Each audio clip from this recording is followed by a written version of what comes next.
মশাল মিছিল করে হাজার লোকের 9 জেলার লোক এনে মিছিল করে ধানের শীষের মনোনয়ন পরিবর্তন করা যাবে না, যাবে না, যাবে না।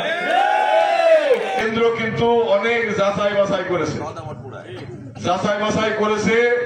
যাচাই বাছাই কি করেছে?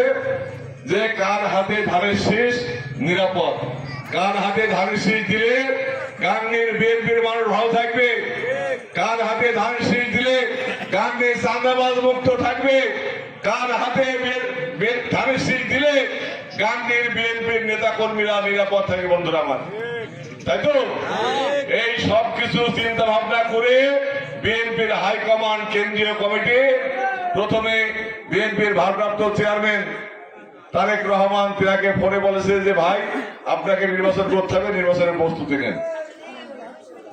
তার কয়েকদিন পরে স্ট্যান্ডিং কমিটির মিটিং ডেকেছে, সেই মিটিং এ তারেক রহমান উপস্থিত ছিল। সেই সবাইকে বলেছে যে 17 বছর বাংলাদেশে ভোট নাই, অনেক প্রার্থী গজিয়েছে, সেই ক্ষেত্রে সবাইকে মনোনয়ন দেওয়া সম্ভব না। মনোনয়ন হবে 300 আসনে, যারা মনোনয়ন পাবেন না দয়া করে তারা ধানের শীষে ভোট করবেন, আপনাদের জন্য পরবর্তী সুযোগ সুবিধা করে দেওয়া হবে। বন্ধুরা